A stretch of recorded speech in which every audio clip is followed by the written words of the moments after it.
luchan contra la adversidad. Nuevamente, Pedro Castillo habla desde la DINOES, pero esta vez no lo hizo por Twitter o mediante cartas, como ya es de costumbre, sino mediante una entrevista aparentemente irregular, porque lo hizo a espaldas del INPE.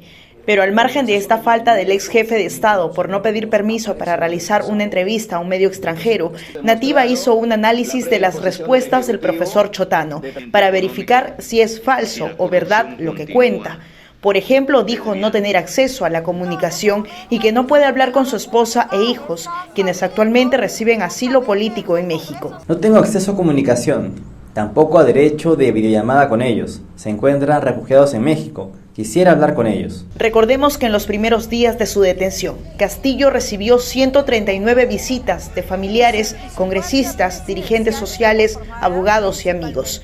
Del 16 de diciembre del año pasado al 25 de enero de este año, lo visitaron 6 congresistas, incluyendo Pasión Dávila, que es el visitante más frecuente, e incluso ante el penal Barbadillo se presenta actualmente como congresista, pese a que está suspendido desde el 28 de diciembre por 120 días por agredir a su colega Juan Burgos. En su momento también se reveló que el expresidente utilizaba el celular de un coronel de la policía para comunicarse con el exterior. Y actualmente Castillo tiene activas sus redes sociales, como Twitter, publica cartas, retuitea información y hasta comenta sobre la coyuntura política. Entonces, ¿será verdad que no tiene acceso a comunicación? Pudiera compararse con su vecino, con Alberto Fujimori, que también es uno de los presos más caros en el Perú. Él está también en las mismas condiciones, tiene una cantidad de visitas de las que no gozan los otros presos. Ha estado tuiteando, ha estado mandando mensajes a través de personas, fotos de cartas y de escritos. En la entrevista también se ratificó como presidente constitucional de la República. Sigo siendo presidente del Perú. Como peruano no reconozco a este gobierno genocida como representante del Perú. Hablo no solo como presidente, hablo como peruano. Ese gobierno dictador no nos representa. Esta afirmación es falsa. Pedro Castillo fue vacado por el Congreso el pasado 7 de diciembre del 2022, después de dar el golpe de Estado. Como consecuencia, Dina Boluarte, su vicepresidenta, asumió el poder. Recordemos que el Congreso tiene la facultad de iniciar un juicio político y determinar la destitución de un presidente de la República, pero solo bajo las causales de incapacidad moral permanente o física, por traición a la patria, por su renuncia, por su muerte, por impedir las elecciones generales, por salir del país sin autorización del Congreso o no regresar dentro del plazo fijado, y por disolver el Congreso sin haberse censurado 2 gabinetes previamente. Es parte de ese discurso de la posverdad que él mantiene y para tratar de sostener esa imagen en el exterior de que es un preso político. En el caso de Pedro Castillo, fue destituido por incapacidad moral permanente tras seguir un proceso por esa causal en su contra. Pero recordemos que al dar el golpe de Estado, cometió el delito de rebelión tras disolver el Congreso sin tener la facultad de hacerlo e intentó tomar por asalto las instituciones del Estado. En la entrevista, el vacado expresidente también intentó buscar un pretexto para justificar su intento de golpe de Estado. Jamás intenté subvertir la institucionalidad peruana. Yo quería acercarme al pueblo. Fue un día de hacer eco para los nadies. Quise hacer entender a la clase política que el poder popular es la máxima expresión de las sociedades. No quise obedecer a los grupos de poder económicos sociales. Quise poner al pueblo por encima de todo.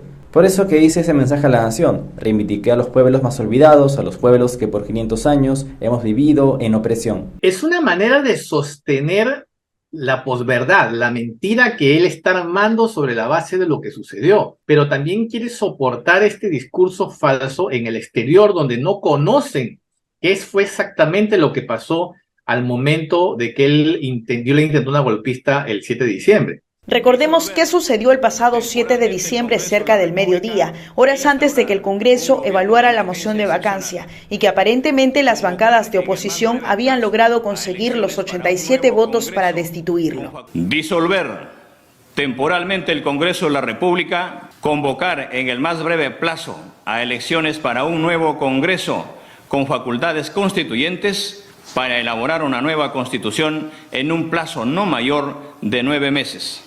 Se decreta el toque de queda a nivel nacional, se declara en reorganización el sistema de justicia, el Poder Judicial, el Ministerio Público, la Junta Nacional de Justicia, el Tribunal Constitucional. Minutos después de este anuncio, uno a uno, cada ministro comenzó a renunciar, incluyendo la entonces presidenta del Consejo de Ministros, Betsy Chávez.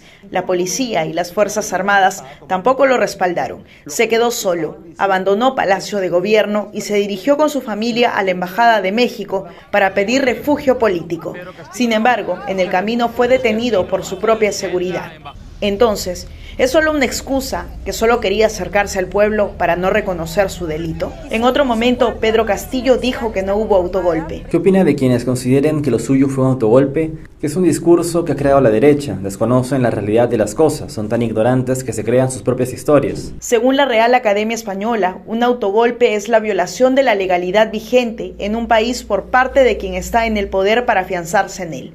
Tal como lo explicamos, Pedro Castillo violó la Constitución política del Perú al intentar disolver el Congreso y reorganizar las diferentes instituciones del Estado.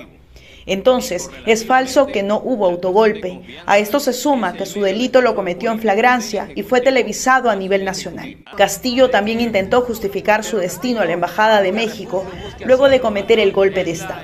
Después del mensaje, lo primero que pensé es en mi familia. Yo fui a dejarlos a la Embajada de México. En ningún momento quería fugarme. Yo iba a regresar. Quería poner a salvo a mi familia. Esto fue desmentido por el propio gobierno de México. El 8 de diciembre, el canciller mexicano, Marcelo Ebrard, confirmó que Castillo insistió con su pedido de asilo y que lo hizo a través del embajador Pablo Monroy, quien luego fue declarado persona no grata y fue expulsado del país. El 9 de diciembre, el propio presidente de México, Manuel López Obrador, confirmó que Pedro Castillo llamó a su oficina el 7 de diciembre, día del golpe de Estado, para avisar que iba camino a la embajada mexicana ubicada en San Isidro para solicitar asilo y que él ordenó al embajador Pablo Monroy abrirle la puerta. Entonces, con estas contradicciones, queda en evidencia que el expresidente nunca mencionó que el asilo era solo para su familia. ¿Quién va a creer que va a ir a una embajada a dejar a la familia asilada y regresar a Palacio de Gobierno? Todo el mundo sabe que estaba en búsqueda de eso, del asilo, porque sabía además que estaba cometiendo un delito. En la entrevista, Pedro Castillo también insistió en el cambio de la Constitución, tal como lo exigen las bancadas de izquierda en el Congreso. Para mentir y comer pescado hay que tener mucho cuidado.